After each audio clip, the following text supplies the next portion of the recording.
What if your life wasn't meant to be managed, but designed like a masterpiece?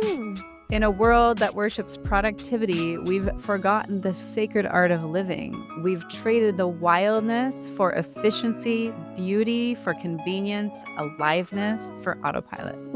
But what if your day could feel like a love poem to your soul? What if pleasure, presence, and purpose weren't luxuries, but your actual baseline? In today's episode, we're diving into the artistry of epic living, how to reclaim your life as a sensual, sacred, fully expressed creation. We'll explore the practices, perspectives, and energetic shifts that help you break free from the grind and step into the life that turns you on. Wow, yummy. Y'all, my name is Leah Piper. I am with the beautiful Dr. Willow Brown. We are the co-hosts of the Sex Reimagined podcast. That's This right, is- bitches. This is an LXW episode, so you better tune in, turn on, and fall in love with us. Welcome to the Sex Reimagined podcast, where sex is shame-free and pleasure-forward. Let's get into the show. Well, I'm just kind of ready to dig into this topic with you.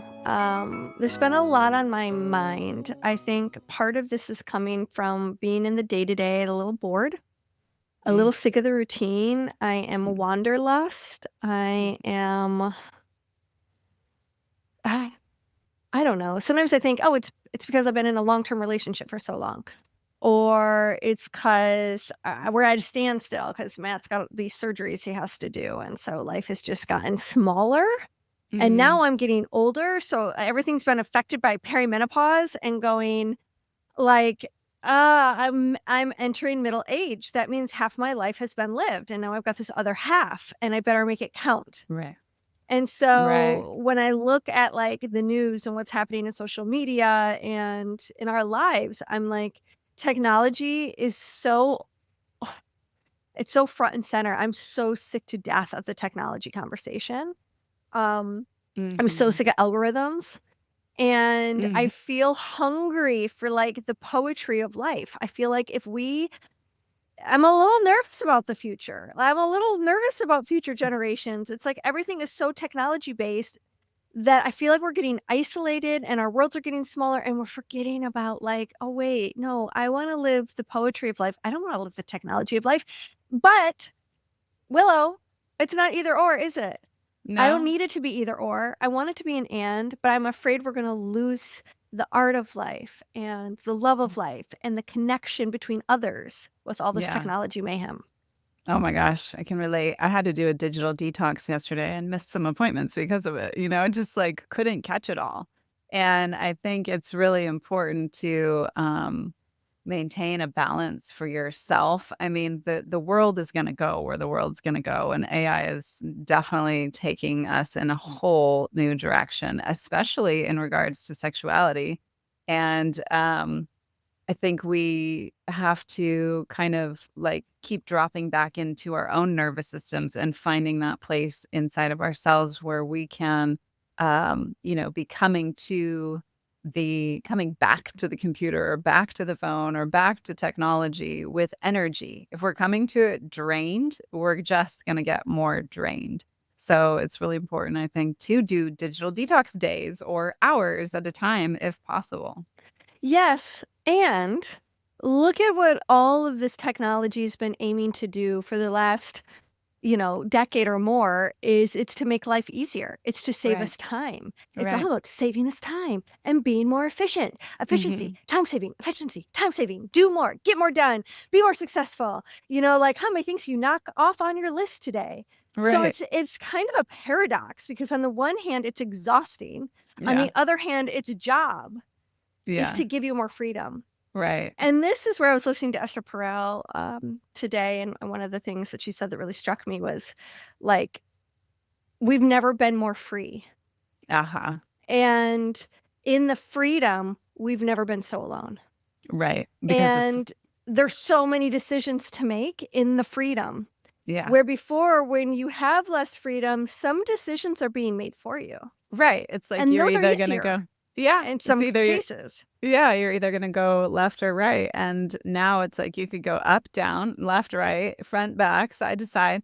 And it is creating a lot of, I think, the level of freedom that you're talking about, where it's like we have so many choices. If we look at the dating app world, it's like, oh, I didn't like the way that person drove, or I didn't like the way that person sipped their wine, or whatever. These tiny little things that you don't dig deeper with people, where it's so easy to just swipe on to the next person and move on to the next date. And right now we're seeing this, this current generation of young people who are not having the same social interactions. They're not having the same sexual encounters that, we were having when we were their age, because they don't know how to relate. Like they've been relating to a screen.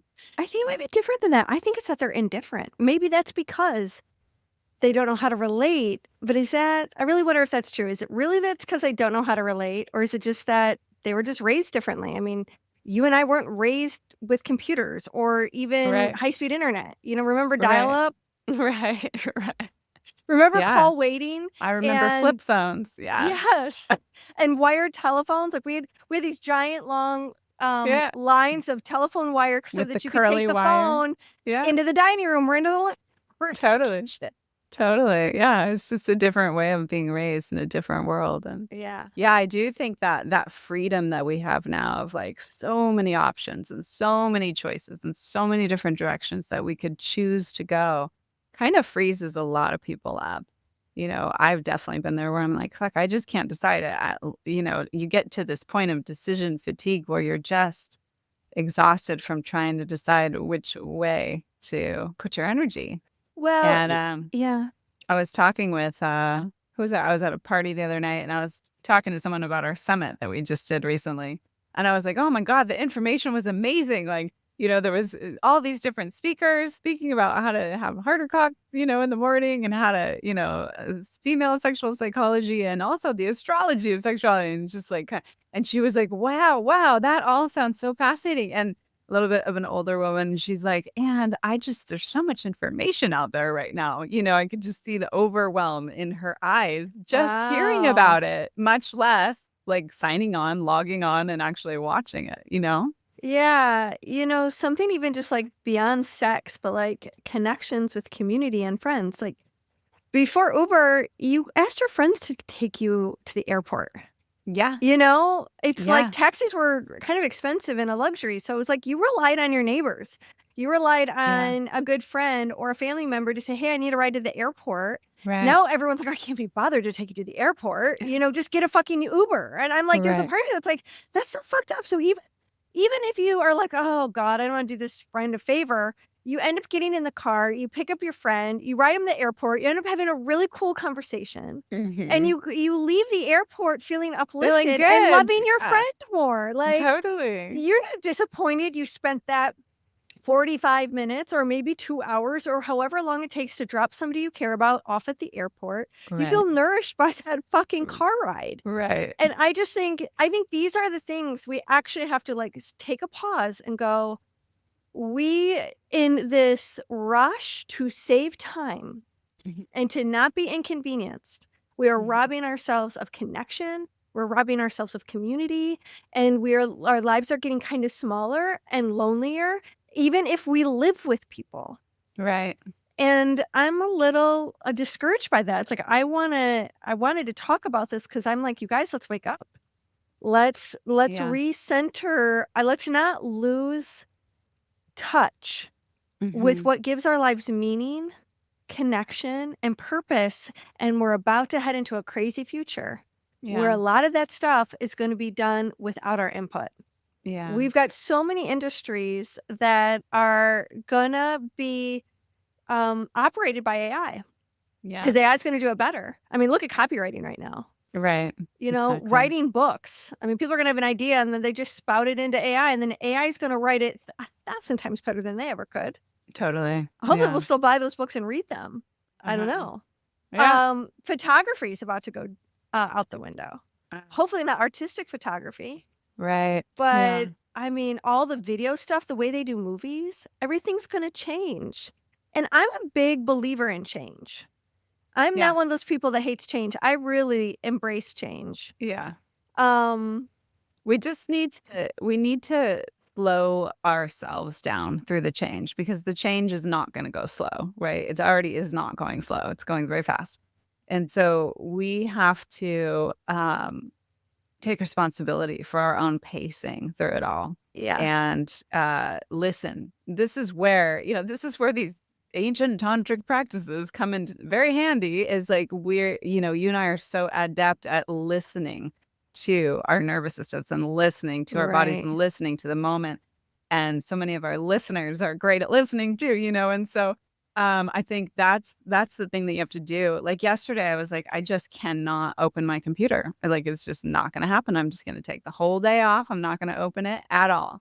And I felt so much better, so much more renewed. I was like ready to go today, And so sometimes it doesn't have to take a lot to find the balance. It just requires focus and connection, just like sexuality, turning on new levels of arousal. It doesn't have to be hard. It doesn't have to take a lot. It just requires focus and attention. Matt and I did something fun this weekend, and it's probably going to sound so boring. But I don't know, my mother-in-law was visiting, and she ended up pulling off on some suburb of Sacramento. And she was like, oh, this place is really cute. You guys should check it out. So we drove 30 minutes away to a suburb of Sacramento. We drove around the little town. We started feeling a little peckish, so I was in the mood for Indian. So I searched for Indian. It was 5 minutes away. Nice. And we just checked out this little town, Great. And yeah, we listened to a podcast. We had interesting conversation as a result of the podcast. And love that. We had a nice dinner, and we just took around and said, oh, look, that new subdivision. I don't like that one. The trees are all young, but I love that old growth subdivision. That's where I would want to live, And then last night we sat down and did some Yab Yum, which Willow knows what that is. It's a type of it's a tantric lovemaking position or a meditation position. You don't have to have sex for this position, but you're sitting astride. Come to one of our classes. We'll teach you all about it. And it was just so sweet, and we just sat there, and he was like nibbling on my neck, and I'm giggling, and he's kind of rubbing my yoni. I've got panties on. He doesn't go in or anything, but I reached so many fun, joyous states of just connection and pleasure and kind of silliness. And I knew that happened because we did this little subdivision tour. Another child, it was like doing something new. Created a little bit of closeness, and we didn't just spend a lot of money to just drive down to another subdivision to take a peek at that life. Exactly. I think it's Gay and Katie Hendricks who talk about the pattern interrupt, not just the big life pattern interrupt, go on a vacation, but throughout the day, do something out of the norm, sleep on the other side of the bed, or walk down the hallway differently, or instead of pecking your partner when you walk through the door, give them a big juicy hug and a giant kiss, or just whatever, just changing it up. It's so easy to get into routine, especially in relationships and especially around sexuality, that, is sometimes having those adventures like you guys had yesterday can totally shift the dynamic in the home space too, which I think is so great. Yeah, and it was really interesting to do something just simple, but out of the ordinary. And then the next day, that led to more connection, more presence. Him and I both love to go to bed and read a book, Yeah. But guess what? We still went to bed and read the book, but we added 25 minutes of just really being with each other and looking to each other's eyes and laughing and giggling and pleasuring. And it didn't lead to anything other than, God, I fucking love you. Yeah. I'm so grateful you're in my life. We need more of this. Yeah. And we really talked about how important having something new is to refresh our connection, because we just get in the habit of just doing the same old thing. And so I look forward to seeing what we're going to do today that's a little new. And I think for us, we needed something that's a little more time consuming than just let me greet you at the door with a kiss. Yeah. Because that's also turned into a habit. Right. Exactly. Anything that turns into a habit, you need something else, right? You need something different. Yeah. And that's kind of what I mean by leaning into the poetry of life. And I think like when we go out and we engage, whether that's just with our partner, but hopefully like I want to expand this outside of just sexual relationships. Like I know that I need to start engaging in a more intentional way with community at large. And I think sometimes I resist that. I don't know why. It feels like another thing I have to be responsible for. And I think that's where the mindset shift has to be in place. Like Esther was talking about, like, people need to come over. Those people, you love to sing. You know, I have heard you when you go to like a singing event, like a kirtan or something, you come back nourished, replenished, probably in a way that's even more significant than if you were just singing at home by yourself. Way more. And I feel that way about going to a comedy show. Yeah, great. And I get to like laugh with other people. And we're all having an interconnected experience. Yeah. Which means we're listening to someone on stage share something. And we're all experiencing the consequence of what they're sharing through laughter, you know? So there's an interconnected play that's happening. And it doesn't require us to have a conversation, but we're still having a shared experience. Right, exactly. Yeah, community. I mean, think about how, like, long before screens and cell phones and Instagram, what did we do? We sat around the fire and we sang together, or we laughed together, or we danced together. Like, we were always in community. We were always in interaction with each other. We're tribal people. We're a tribal culture. Now, currently living in boxes, driving in boxes, and talking to each other through little handheld boxes. You know, we're all boxed up. It's like, it's really like, very isolating, and it's not our natural state. And so it takes a toll on our bodies. It takes a toll on our nervous systems. And that's why it's so important that we get out into nature every day, that we do something different, that we get into community, that we laugh with other people, we cry with other people, we just like connect and touch people who are not our partner. Even, you know, even if you're like in a partnership and you're getting some touch at home, it's still so good to go cuddle with a girlfriend, you know, on the couch at her house, or at a kirtan party thing or whatever. Well, I mean, even like back in the day when we were growing up, like, you know, what was on television? You know, like you sat down and you watched the show, regardless of whether you were interested in the show. Your family was watching the show, so you watched the show. You watched it. Yeah, you could have been bored, you know, but you hung out. That's what there was to do. There weren't all these thousands of options on our phones where we end up isolating ourselves from the other people in the room, and we're having this solo experience of entertainment instead of having a shared experience of entertainment. And I think we're losing something as a result of, like, you know, we basically have computers in our pocket. And I'm not going to stop using the computer in my pocket. Of course, you know, right. That's not what this is recommending about. that. Yeah. But it's about how can we just start turning towards on either side of us and notice, like, what is there. And one of the things I've been doing is I've been going to this Buddhist center here locally, and on Wednesdays and Thursday nights. Wednesday nights is a refuge night, and those are people who are working with addiction. I actually really love those. I'm not really battling with any big addictions or anything, but I'm actually really enjoying those evenings quite a bit. Oh, cool. There's a shared experience of struggle. Yeah. And I can relate to that even if I'm not in, like, you in had the depth addictions of it. in the past. Totally. So you can relate. Yeah. And I will probably have more in the future that come and go depending on what I'm trying to run away from. Right. But, you know, they do this little reading. There was this one woman the other night who opened it up after 20 minutes of meditation, and she just shared her story of her path with meditation. And she lived in Santa Cruz the same time I lived in Santa Cruz. She went to the Insight Santa Cruz, which is the Buddhist community there when we did. So our paths were probably parallel. And it was just lovely to hear her journey as someone just sharing their life, a stranger sharing her life. And I had seen her every time I'd gone. So it was wonderful to, like, listen to her speak for 25 minutes about her journey. And we all felt like we knew her after her share, you know? And now it's just going to be even more comfortable when I walk in the room and I say hi to her. Yeah, exactly. So there's something community, people, more community. Yeah. And there's something to be said about community that's in person. Absolutely. You know, I think the reason why this feels so critical for me at this time in my life is since moving to California, what, 16 years now, from Oregon. I never have had, since living here, like a super core group of homie friends.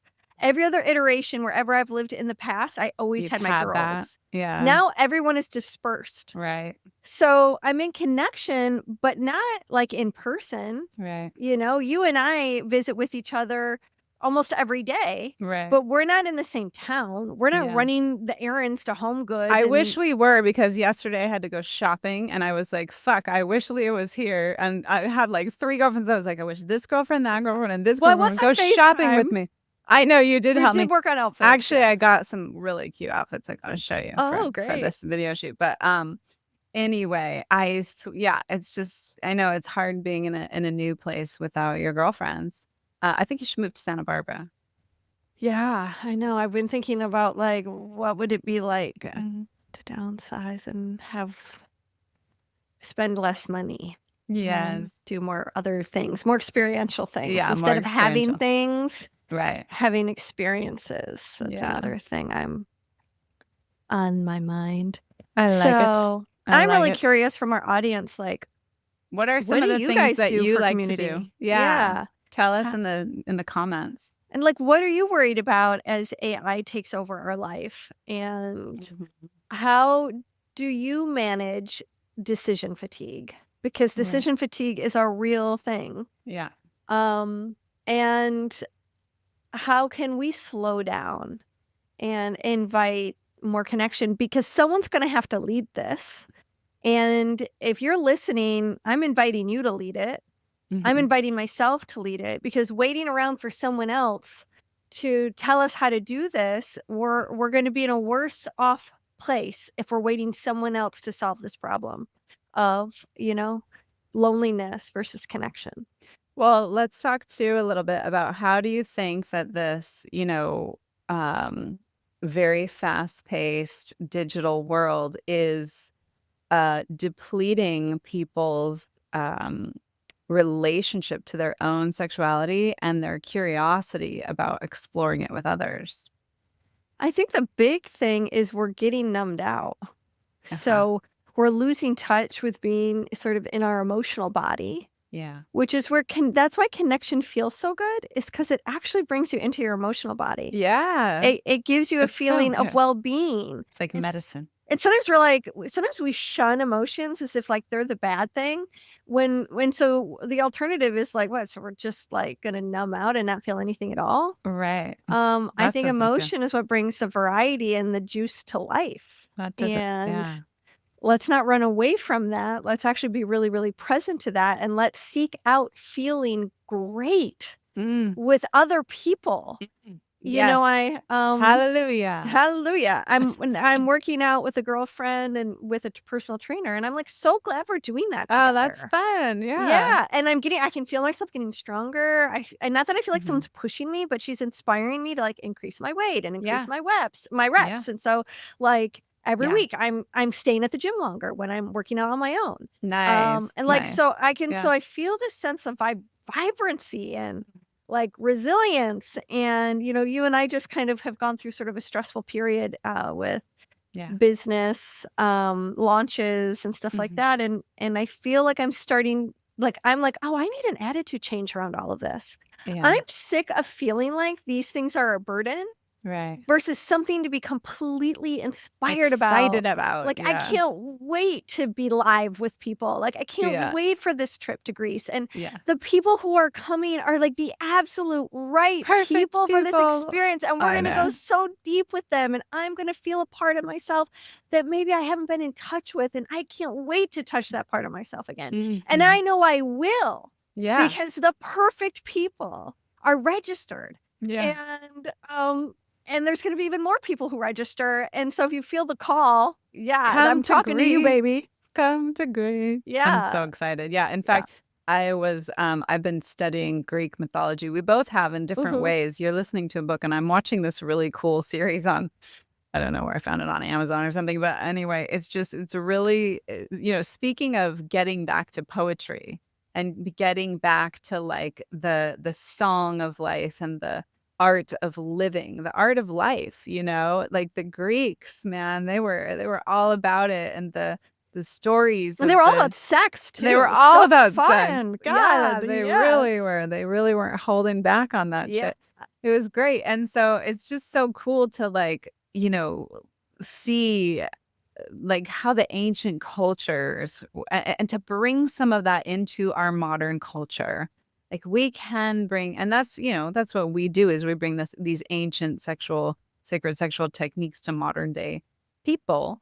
But, we can also bring so much more of what sensuality and what sexuality is. I mean, eating an orange could be the most sensual thing you do that day if you Preach, open sister. yourself up to that, right? I know. Yeah. Leah loves oranges. You know what she does? She puts them in the refrigerator so that the skin gets hard Yeah, I peel around them. them. Yeah. And then she eats them and they like They crunch. pop. Yeah, Yeah. those is quite good. Yeah. It's interesting back to poetry because I don't really love poetry as like an actual thing. But I love the art of life and I love the meaning of what poetry is. But funny enough, I went to the local dungeon here in Sacramento called the Battery. Oh, okay. And it was great. I've been How meaning to was kind of it? check it out. Yeah. And they had a poetry night. And that was what we were Oh, attending because I was supporting a new friend. okay. And she was putting it on. And oh God, she had a great name. It'll probably come back to me. It was wonderful. It was Nice. lovely listening to people's raunchy poetry. And even and then one person read some famous author who I wrote some famous book from like some 200 famous time. years ago. I think he was an Irish bloke. And Probably. anyways, him and his wife would write these dirty letters to each other. Oh. And so she read one of the dirty letters. That was my favorite reading of the night. It was so good. That's fun. So you didn't have to read your own poetry. Yeah. You could read, anything. anything. Yeah. The naughtier, the better. Oh, I love that. Yeah. So I will definitely go back and I will prepare something. I love that. Like another Yeah. reason to be in community and play with artistic expression. And write a poem. I used to write poems all the time. I had books. You seem like and the poet type books for sure. Of poetry. By the time I got out of high school, I I bet you're probably a good had poet. I was a great poet. Yeah. I mean, I am a great poet. I just haven't written any in so long. But yeah, it would be good. It would be fun for me to do that again. Yeah. I used to be very artistic too. I would make little paintings around my poems and things. I mean, well, this is where I think this is a very interesting phenomenon because this is where people would go to church and there would be an outlet. People come together. There's an interconnected experience. Right. Every weekend you could look forward to it. Yeah. You would catch up with your neighbors. Yeah. And you took time out. Mm-hmm. And it's not like it produced a giant result. It was you prayed together, you might have sing together, you might, and we don't have that so much. I mean, religion the statistics are dropping down every single year. People aren't called to that the way they used to be, but we're missing something by missing that. So I think for us to still have a place to gather and be in a group without this giant purpose, it's going to produce a giant result. It's just, it's kind of like you come together and you go to the park and you just watch the kids play or you eat a picnic, Right, exactly. It's not producing a result or achieving a goal, but I think what it does is it allows us to come together and maybe dream together. Totally. Which totally enhances your sensuality and your sexuality. It stimulates places in your brain that stimulate places in your body that you want stimulated. It increases well-being, and when you feel good, you want to so crucial. Maybe get your body next to somebody else's body and feel even better. Yeah, absolutely. I mean, dance is a really beautiful way to get into your body and to be in community. They have all these ecstatic dances all over Santa Barbara, and I've gone to some of them. And it's just fun to see people be in their fullest expression, and that. I think that's one of the things that we love about the arts is it's so inspiring because it's that's somebody's expression. That's what's in somebody's heart. And I think we get kind of stuck on well, there's got to be a right way to do that. There's got to be a right way to express. I don't know if I'm doing it right. I don't know if I could get up and speak my poem to the group at the dungeon. I don't know if I could get on the dance floor and move my body in the way that feels right for me. Am I doing it right? And so anyway, that kind of came through for me last night. I was having a very deep journey, and I was just surrendering to the way that it was, rather than any kind of constructs around the way that I thought it should be. And I think that's good point. One of the big things that holds us all back, especially the youth, the younger generation. It's like, there's so much doubt and uncertainty, and like what is right anyway in this world today, with like all the crazy mega changes that we're going through, the whole concept of right and wrong. That's why this like, dualistic, like this or that, right or wrong, left or right, is kind of a prison to our expression and our truest essence. Yeah, well said. There was something Esther Perel spoke about, and she was talking about her parents who were Holocaust survivors, and both of her parents lost every single member of their family. They were the only ones that survived. And in this village that she lived in Belgium, it was basically a community of Holocaust survivors. Wow. And she said there were two types. There were those who did not die, and then there were those who lived with a vengeance. Wow. Because they survived. Gives me the They chills. didn't die. They survived, and by God, they were going to make this life count. Yeah. And she goes, I feel very grateful that my parents, she goes, you go over to your friend's parents and you could tell which ones just didn't die. Right. Versus which ones were like, I'm going to live. Yes. Wow. I'm going to live with everything I've got because I've got this chance. Deep. Wow. So deep. And that's fascinating that her parents were live with a vengeance. And I don't even know if that was the exact quote. It might have been even something like, I'm going to have fun with a vengeance or something.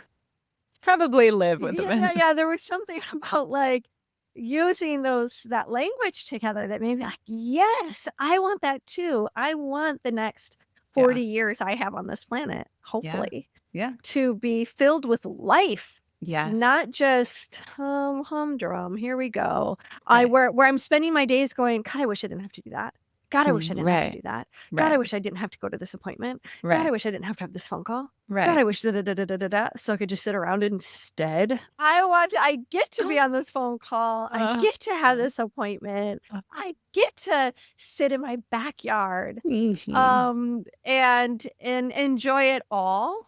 Live it all. Yeah. God, I needed that wake up call. Guess what I'm going to get to do? This morning, I went and checked out this place that I'm going to stay in September, which is on this property. Okay, here's a little fun story example of, changing your perspective and calling in the magic. So one morning, I woke up in my, Santa Barbara, beautiful house, the most beautiful house I've ever lived in. However, I live with a total cuckoo bird.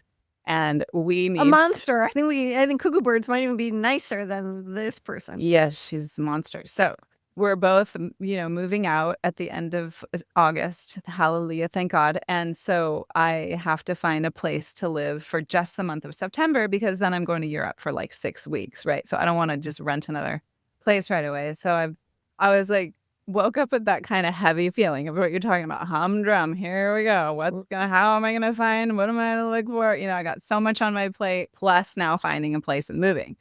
And so I take River for a walk on the beach, and it's super early in the morning, and there's this waterway. You have to walk through the waterway to get to a certain side of the beach, which I generally don't walk through because I don't like to get my feet wet and cold and sandy.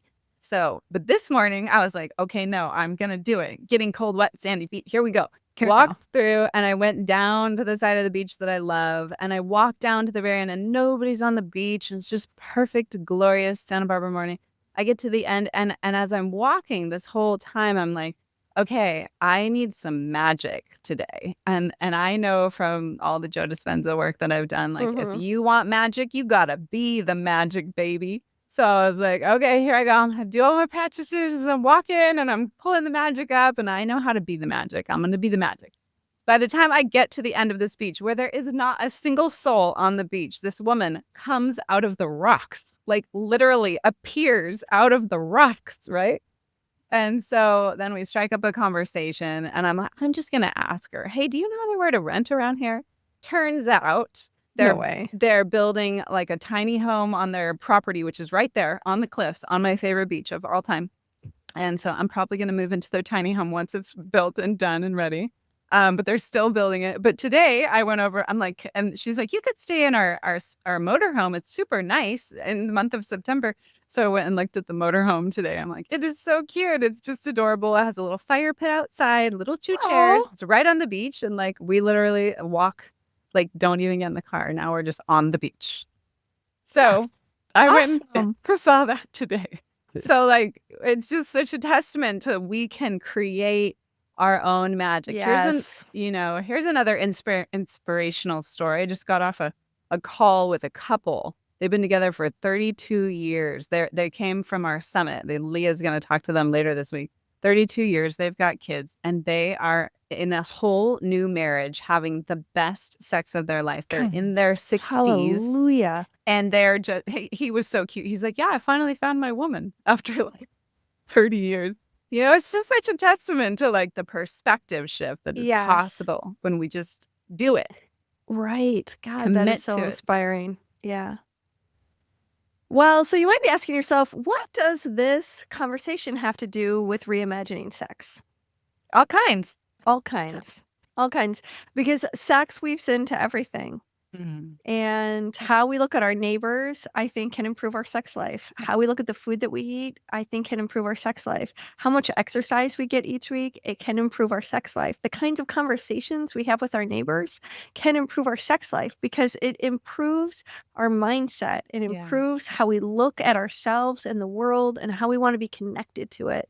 And when we feel connected to life and to the universe and to the world and to our communities, we have an ability to connect to our partner on a profound and deeper level because we're showing up. If we can show up out there in a strong way, then who we get to be and our most important relationships ends up being limitless. Yeah, absolutely. So Limitless is the way to be. I'm looking forward to greeting my husband with more of myself, so that he gets to be with the Leah, hopefully more and more each day in this coming year, that's less like whining and complaining about all the things she has to do. In fact, I think we're both going to enjoy the version of her. I think so. I'm excited for her too. Yeah. So hopefully that inspires all of you out there. Remember that we love having this conversation offline. Absolutely. We love having this conversation in these little chat threads. And we hope that if you enjoyed this conversation, that you share this episode with someone else who might enjoy it. Yeah, absolutely. And do let us know in the comments what you're doing to build community, what you're doing to create more poetry and more connection and more artistry in your life, because that's going to inspire not only us, but everyone else who's tuning in as well. Yeah. Okay. Love, love, love. Thanks for tuning in. This episode was hosted by Tantric Sex Master Coach and Positive Psychology Facilitator Leah Piper, as well as by Chinese and Functional Medicine Doctor and Taoist Sexology Teacher Dr. Willow Brown. Don't forget, your comments, likes, subscribes, and suggestions matter. Let's realize this new world together.